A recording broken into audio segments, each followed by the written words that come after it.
dormez bien? Non mais parce que moi je dors pas très bien. En fait ça a toujours été, j'ai toujours super mal dormi. Et mes chéris, j'ai multiplié les recettes pour dormir depuis des années. J'en ai trouvé une aujourd'hui, je vous la partagerai à la fin de cette vidéo et franchement c'est la meilleure que j'ai pu trouver, ça marche très bien et à tous les coups. Mais dans un premier temps, je voudrais vous parler d'une méthode que j'ai découverte sur internet et qui m'a vraiment interpellée. J'aime bien regarder les vidéos de la chaîne Sympa, vous savez, SYMPA, en gros, comme ça, en capital, ça me plaît parce que j'apprends plein de trucs, il y a des tests et tout, donc c'est rigolo. C'est un peu comme un magazine féminin. Donc, dernièrement, j'ai été interpellée par un titre qui était, je vous mettrai la vidéo en lien, qui était dormir avec un verre d'eau sous le lit. Je dis tiens, qu'est-ce que c'est que ce truc encore? Mettez un verre d'eau sous votre lit et vous verrez l'effet que ça fait. Bon, je mets le verre d'eau sous mon lit, enfin je regarde la vidéo et dans cette vidéo on dit que si tu mets un verre d'eau sous ton lit, ça va absorber toutes les mauvaises énergies et le lendemain matin, quand tu vas prendre ton verre, tu vas voir qu'en fait, il y a des toutes petites bulles en suspension dans le verre et c'est toute la mauvaise énergie que tu as accumulée qui va s'être transformée, transmutée dans le verre. Et que donc après, il faut que tu prennes le verre, que tu le jettes dans les toilettes, surtout que tu ne le boives pas. Et si tu veux refaire l'expérience le jour d'après, il faut vraiment bien nettoyer le verre, mettre de l'eau pure dedans, ne pas mettre d'empreinte dessus. Donc moi j'ai tout fait, hein. Alors le premier soir je l'ai mis sous le lit, le lendemain matin j'ai pas vu un truc super, j'avais pas dormi plus que ça. Donc la nuit d'après j'ai bien fait attention, j'ai bien nettoyé le verre, j'ai attrapé le verre avec un chiffon pour surtout pas mettre mes empreintes dessus. Et le lendemain matin j'ai pris le verre et ah stupeur, il y avait des petites bulles dedans. En suspension. Oh, je me suis dit c'est une catastrophe, tu te rends compte toute la mauvaise vibe que tu dégages. Et je suis allée jeter ça dans les toilettes. Et tout d'un coup, m'est venu un flash dans la tête, c'est qu'en fait depuis que je suis toute petite, je dors avec un verre d'eau à côté de moi ou une bouteille d'eau. Et là j'ai regardé la bouteille d'eau qui était à côté de mon lit et j'ai vu qu'elle était pleine de bulles.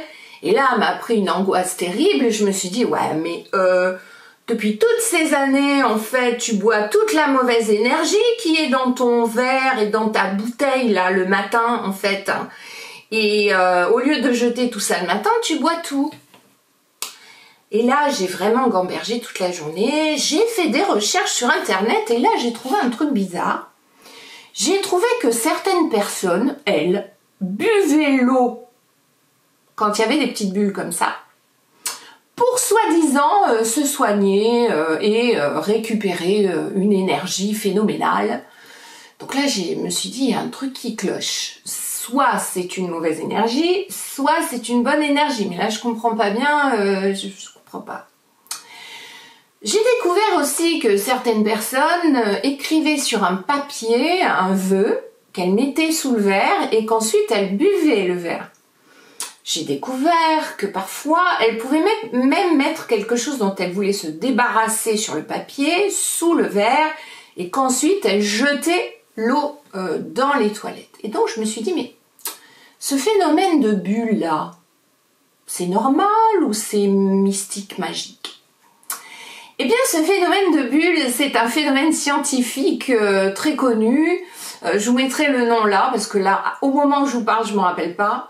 C'est un phénomène qui fait que lorsque vous mettez de l'eau dans un verre, et que la température autour change un petit peu, ou que la pression de l'eau du robinet vers le verre est différente, eh bien les molécules d'oxygène se détachent, se gazéifient, puisque vous savez que dans l'eau, on a 2 molécules d'hydrogène, une molécule d'oxygène. Eh bien, la molécule d'oxygène se gazéifie et tout simplement, vous avez en suspension dans l'eau de toutes petites bulles d'oxygène qui se sont formées et qui n'ont rien à voir avec quoi que ce soit de magique. Voilà. Alors mon esprit rationnel a été rassuré. Maintenant je me suis dit, en fait ça peut marcher. Ça peut marcher parce que vous savez que, enfin vous savez pas, mais moi je crois très fortement au pouvoir de l'intention et de la pensée. Quand j'étais jeune fille, mon papa était pasteur protestant. Il m'a toujours dit quand j'étais petite que ce que je craignais, c'est ce qui m'arrive. Il me disait, ce que tu crains, c'est ce qui t'arrive. Et donc c'est super important de chasser la peur de ta vie.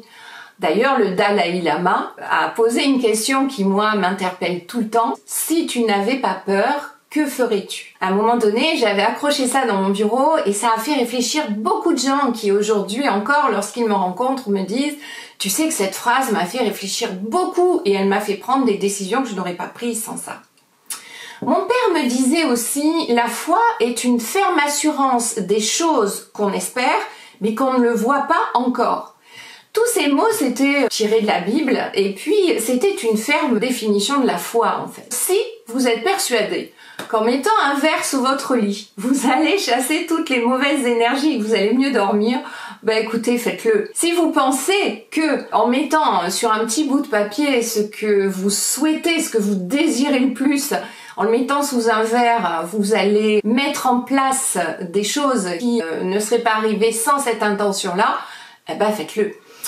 Vous savez, ça me fait beaucoup rire souvent quand je vois des mamans dire à leurs enfants « Attention, tu vas tomber !» Généralement, quand vous dites ça à un enfant, c'est un petit peu comme une suggestion hypnotique. Le gamin, c'est sûr, il va tomber. Et là, la maman dit « Je te l'avais dit !» C'est pas plus mal pour les mamans de changer un petit peu leur discours. Ça permet aux enfants d'être un petit peu plus confiants.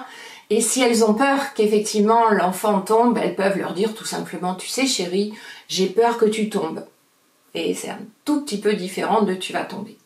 Bon voilà, c'était des réflexions sur la foi, sur cette petite recette magique que je trouve assez sympathique et qui de toutes les façons supporte notre foi.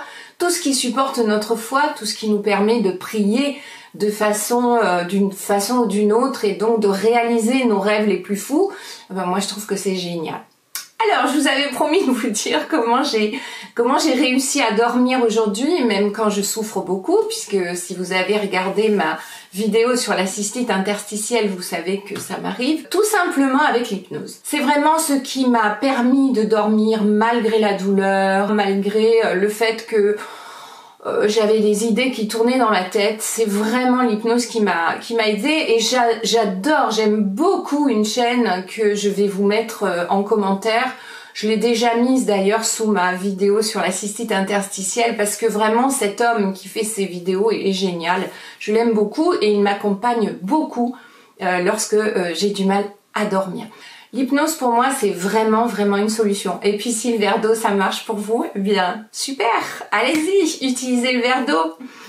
J'espère que cette vidéo vous aura au moins amusé. Je vous souhaite de passer une très bonne fin de journée ou nuit, ce qui va suivre après cette vidéo. N'oubliez pas de vous abonner, de cliquer sur la cloche pour savoir quand mes vidéos sortent. Et puis dites-moi un petit peu en commentaire comment vous faites pour dormir, si vous avez déjà utilisé la technique du verre d'eau aussi. À bientôt!